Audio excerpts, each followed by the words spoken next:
Welcome to the Mount Pleasant Podcast, featuring discussions and interviews about the people, places, and events that make Mount Pleasant such a special place. This is the Mount Pleasant Podcast. I'm your host, Brian Cleary, and all thanks to the great people of Mount Pleasant Magazine, I get the honor, the privilege of introducing you to Mount Pleasant, the people who make it such a special place to do business, to work, and even to live. We're introducing you to Mount Pleasant's best on the Mount Pleasant Podcast.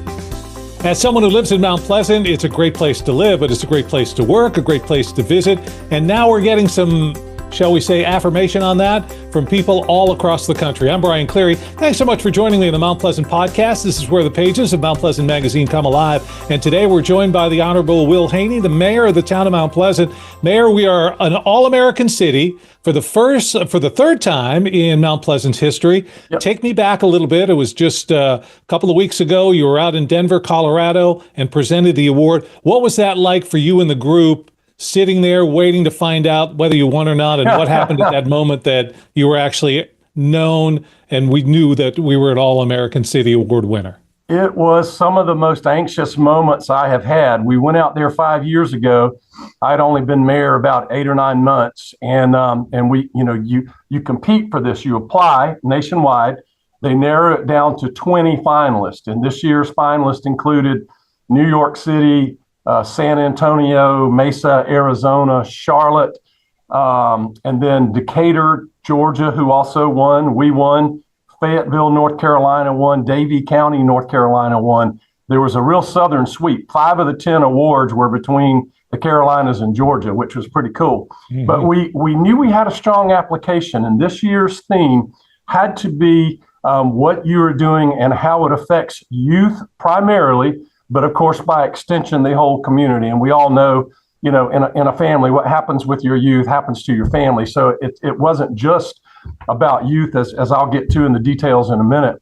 The interesting thing here is that when we went out there 5 years ago on awards night, which is Sunday night, you've been there Friday, Saturday, Sunday, you're doing all this stuff, you're competing, you're putting on 2 showcases before the one that is the final one that is judged. So you're always on, you're on stage, you're performing, you know how that is. You're a professional. And when you're always on, you start getting a little more competitive. And so 5 years ago, when we had the big awards and all 20 cities are sitting in there, the very first award they gave was to the town of Mount Pleasant.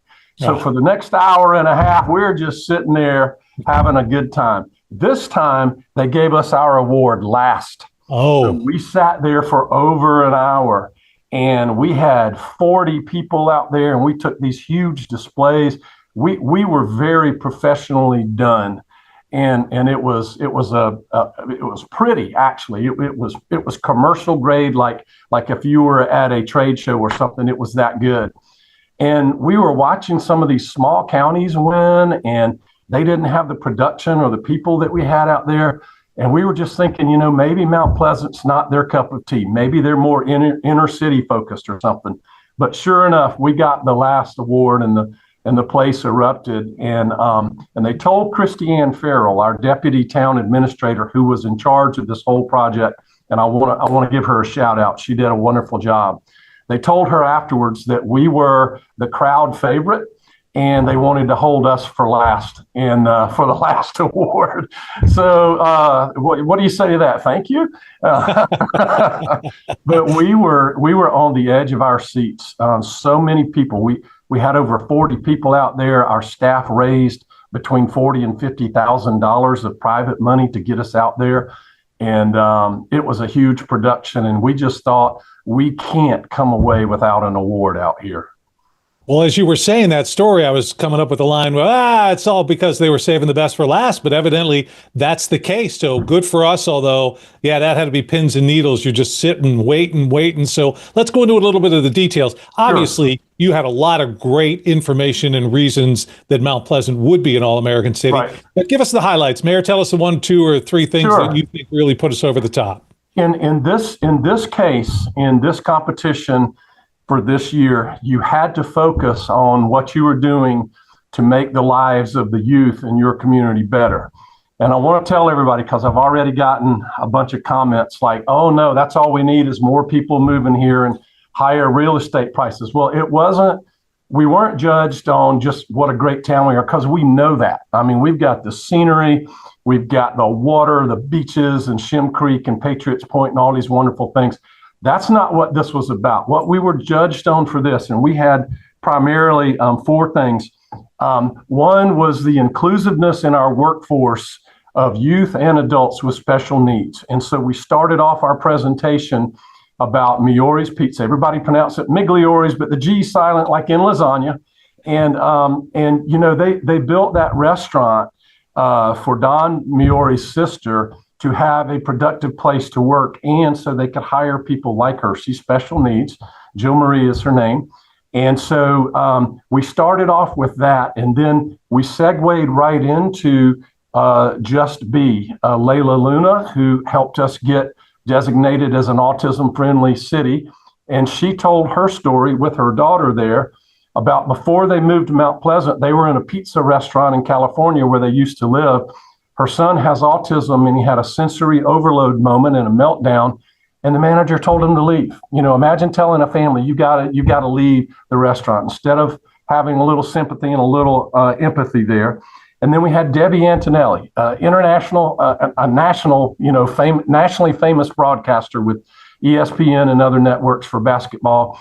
And from her driveway in Mount Pleasant, she has raised the nation's consciousness about Special Olympics. Her son Frankie went with us, and Frankie has Down syndrome. And Frankie's money line was, this isn't about disability, this is about possibilities. And that was a real winner. And then we also had, and the thing that brought tears to the judges' eyes and people in the audience, was when Nancy Shipman and her son Jack talked about losing Creighton in July of 2016 to an opioid overdose after having been prescribed the pills after having a lacrosse injury, and how primarily youth have had great trouble coming forward and saying, I have this problem, I need help. And in all of these, what we showed, Brian, was that this is not the government looking down on our citizens and saying, who are we choosing to help? Everybody in town knows most of these people and what they have done. This rose from our citizens up, and the town said, how can we help? And so we demonstrated in the rest of our program, after they introduced and spoke, the programs that we are doing to work with them, like our police wrote, and this was long before this award, they wrote what became the statewide model for dealing with the opioid crisis. It was adopted statewide. Governor McMaster got on it years ago, and they spread it around the state, and it's been great. So I want to stress again, this was not about how great the government of Mount Pleasant is. This is about great things our citizens are doing, and how we as a government said, we need to help and we can expand this. And I think it was that synergy as much as anything that won us this award, Ryan. Podcasting has exploded in popularity, especially local podcasts. As of 2022, 62% of Americans have listened to a podcast. 38% have listened in the last month. 26% in the last week. The podcasting audience is booming with no signs of slowing down. Call the podcast hotline to be featured on these podcasts or to receive information about podcast marketing. Call 843-530-0403 or visit carolinapodcasts.com. You're listening to the Mount Pleasant Podcast. It's a celebration we've got going on today on the Mount Pleasant Podcast, celebrating the fact that Mount Pleasant, for the third time now, has been designated as an All-American City. Mayor Will Haynie is joining us. So, Mayor Haynie, I'm a resident of Mount Pleasant, proud of that fact. Good. What does this mean, the All-American City designation, in terms of the residents, the businesses? What does that mean for us in Mount Pleasant? It is a real mark of distinction, because there are only 10 given nationwide. And when I first became mayor, I knew that we had the banners out from 2010 because we've gotten it in 2010, in 2018, and 2023 now. But for business and industries that are looking to bring jobs and invest in capital in our town, they will know that we must be doing a lot of things right to have earned 3 of those now in 13 years. I'm not sure how many others have done that, but I know that 3, it's kind of like winning the Masters. If you've got 3 green jackets, you're pretty good. If you've got 3 of these awards in 13 years, you're doing a pretty good job. And the thing is, we have gotten, those are the only times we've applied. So every time we apply, we get one. But this one especially, I think, is meaningful. It also talks about how our police work. We had Officer Jean, who competed in the Olympics for the country she was born in, Jamaica, twice. And she's a school resource officer. And we had her and Deputy Chief Tyrone Simmons talking about how they cultivate relationships with young people. They get rid of the fear of the badge. And they're not there to enforce the law. They're there to protect the public, and how they're working with our youth to come up and be police officers in their hometown. So those were like the 5 big legs of our table. And I think that if you're looking from outside the community to relocate a business, to move here or something like that, you're going to look at these things, because these are very, very deep quality of life things about who we care about and who we work with. And by golly, we're a leader in the opioid crisis, and Debbie Antonelli is affecting the entire nation by shooting free throws in her driveway in the town of Mount Pleasant. And that's a town we can all be very proud of. It's your second win as mayor, so congratulations on that. You talked about the big group, though, that went out there, more than 36 people, all walks of life from Mount Pleasant representing. Is there anybody else? Obviously, we'd love to name every single person, but is there anybody else you want to mention in terms of, boy, this person really stepped up and helped out to make us win this award?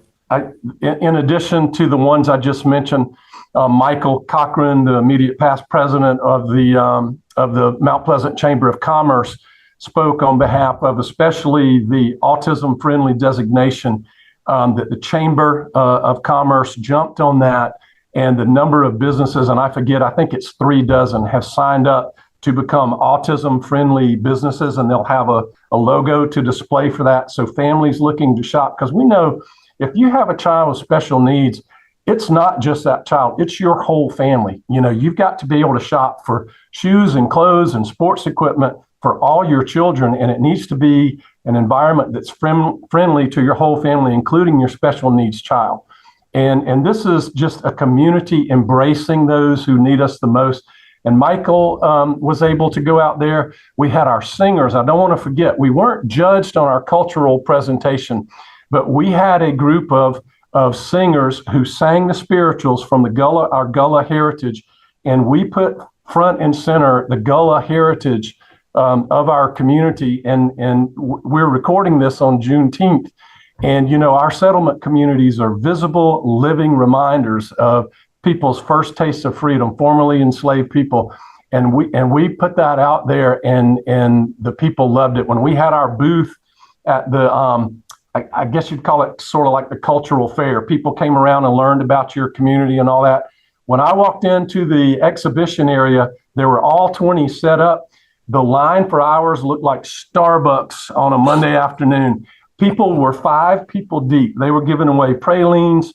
We were giving away those palmetto roses, that the weavers make. That dates back to Western African heritage and everything. And people loved it. And our banner, if you've seen the picture, on one side it said sweetgrass, and it showed sweetgrass baskets and sweetgrass in the wild. In the middle it said sweet tea, and it showed all things Southern. And then on the right it said sweet life, and it showed kayaking and hiking and sports and everything. So we had sweetgrass, sweet tea, sweet life. And there were people 5 people deep at our booth, and they were getting the pralines, and we had a vote on whether you pronounce it pecan or pecan. Pecan won, so I was in the vast majority of that. It is pecan. And so we really put Mount Pleasant's best foot forward, and I was very proud. The singers helped. We took Lynette out there, and she was the centerpiece of our presentation, weaving the baskets, and our theme was that we weave together as a community. We weave together for opioids. We weave together in love and cooperation on special needs, on all of this. And so we knew we had won the award because they do it with 3 lines. They say this community does this, does that. And when they said this community is weaving together, that's when, if you look at the video, when we erupt, because that was our theme. So I want to thank the weavers and the singers and the Chamber of Commerce. It really was a display of everything that Mount Pleasant is. it comes through in our conversation today. And anytime anybody has met you, I think your passion for this town, obviously, so many of these people, somebody like Debbie Antonelli, who's flying all over the country, but Yes. she has that passion as well. And Layla Luna in terms of autism. And when you talk about that and Mount Pleasant being really the first community in South Carolina to be autism friendly, it's a very important thing. But this is something that's fairly simple, but it does make a difference. That's exactly right. And all you have to do is look at it through the eyes of the family that have a special needs child. And I've got to admit, I'm prejudiced in this because I don't have a special needs child, but my adult daughter is a behavioral therapist certified to work with children with autism. So when you learn about just how difficult the day-to-day things are, like Layla's experience, where is there a place we can eat so that if our child with autism has a meltdown and starts just, having a total meltdown, we won't be asked to leave. Imagine how that affects your other children, and all of those things. And so this came out, and this is the city that we are. And what I love, Brian, is that we didn't have to make this an issue and push and push and push. All we had to do was give it a platform, and the chamber and businesses. And like you saw on this trip, everybody in Mount Pleasant just loves this. I'll give you an example. Twice in the last month, other mayors and I have been asked to speak to chambers of commerce from like peer areas. One is the Hampton Roads area in Virginia, and the other is Northern Kentucky, places where it's not just one city or one county. It's like our Tri-County area and 1 million people and all of that. And, we talk about drainage, and we talk about roads, and we talk about taxation and attainable housing. When I mention these things about inclusiveness for people with disabilities, I get an applause every time because it's a hard issue, and people immediately say, we want to be that kind of community. And I don't mind if people want to be the kind of community Mount Pleasant is. I want us to be the leader in that, and others to say we followed their example. And as you can tell, I'm just very proud.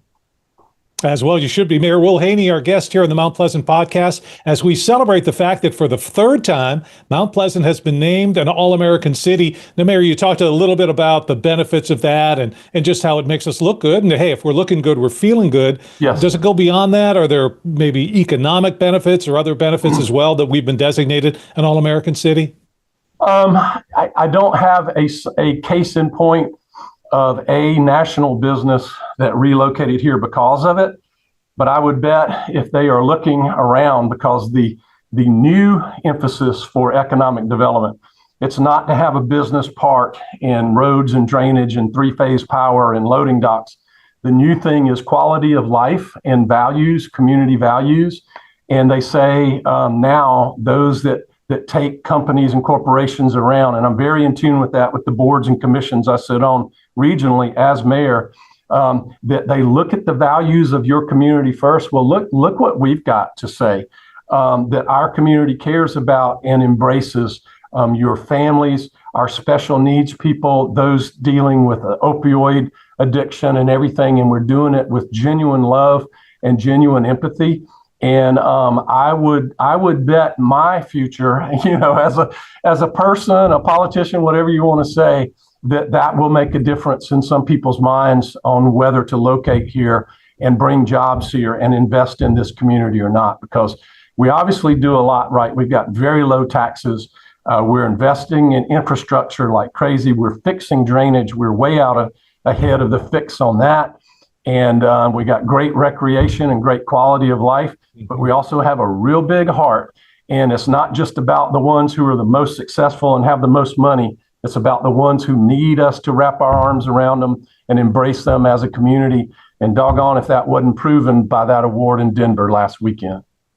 So now that we're a 3-time All-American City winner, Mayor Haynie, will there be a celebration of that, or will individual businesses, anything that you're encouraging folks to do? Because, hey, we might as well stick our chests out a little bit and be proud of the fact that we've been named again an All-American City.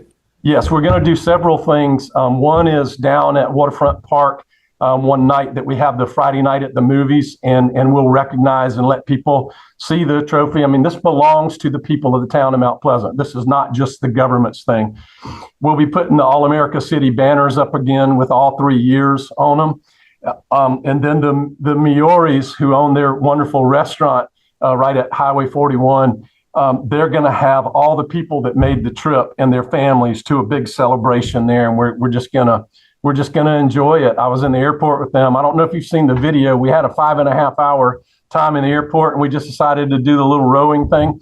And the Maori said, "Hey, we're going to host this. We're going to have this team, and we're going to do it at our restaurant, and we're going to do it as a family." I'm not sure. We haven't set the date on that. It'll be after the 4th of July. But yeah, Brian, this is the kind of thing you've really got to savor. You got to savor the moment. I made a little speech to our team in the room before we went on stage for all the marbles. And I said, and I mean this, whether we got the award or not, and we all know we did, that's why we're talking today. The real challenge, and the one that reveals our character, is our resolve when we come back to keep doing this and do it more and do it better, not just put the award up and say, wasn't that nice. We've got to keep doing this. Well, it goes back to the point that you've made, and I'm glad to hear you say that, because some people in your situation might go, hey, this is because we've got this great council or we've got this great mayor, but really, we've got great people in the town of Mount Pleasant.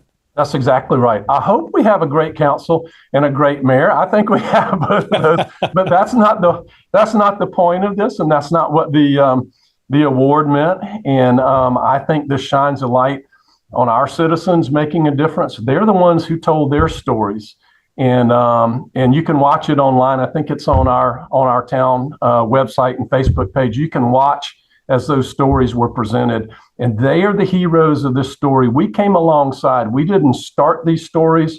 These are their stories, but we are working as a town to make this everybody's story and to have all 93,000 people in Mount Pleasant embrace these stories. And the stories don't end here. They're going to continue on. That's exactly right. And, Wake Up Carolina continues to help with the opioid crisis. They're getting our next 5 years of the opioid settlement to have a peer support counselor there, so that you don't have to come in and talk to somebody with a gun and a badge. You get to go talk to a peer counselor about opioids. Debbie Antonelli is going to be doing 24 hours of nothing but net from a driveway in Mount Pleasant. And the Maoris are expanding their restaurant and going to be doubling their staff. They're going to keep doing that. And now the next phase with Just Be, with the autism friendly, is businesses are going to get trained, and they're going to get that little decal, and you're going to see that popping up everywhere. I can't wait for the next delegation of economic developers who come through our town and are looking at locations to see that little B and have them know what that means. And I hate to sound competitive, but I'll put that up against any town anywhere that's who we are. It's good to know the mayor of the town has that much passion that you bring to it. So, Mayor Haynie, if somebody sees you on the street, they can shake hands, high five, whatever, and celebrate with you? Yes, absolutely. If you're a resident of Mount Pleasant, this is your award. This is your town. These things will outlive all of us. I was telling the folks on the trip, these are legacy things. However long our lives are, or however long we're in these positions, or even running these organizations, every person on there will look back and say, we were part of something big that started and has blessed and benefited people for many, many years, just like the spirituals that were sung, and just like the sweetgrass baskets that have been woven, things that stay around for years and bless people. Those are the things that really count in our lives, and we all got the chance to do that. In every issue of Mount Pleasant Magazine, the pages have the stories of the people, the businesses, the things that make Mount Pleasant special. We do the same here on the Mount Pleasant podcast, and we're so proud that once again, the town of Mount Pleasant has been named an All-American City. Your second time, Mayor. Will there be a three-peat, maybe? I don't think you can pull this off 2 years back to back, but 2 years from now, we will take a look. I think we know how to do it, and why stop now, right? Absolutely. If you live in Mount Pleasant and you're watching our podcast, feel good about it, because as the mayor said, this is really your award. The folks of Mount Pleasant, the residents of Mount Pleasant, we're proud to be a part of an All-American City. Mayor Haynie, thanks so much for your time today. Thank you so much. It's been my pleasure. And congratulations to everyone in Mount Pleasant. Feel good about it. You are living in an All-American City. Thanks for spending your time with the Mount Pleasant podcast. Your community, your podcast. Listen to past and future episodes at mountpleasantpodcast.com.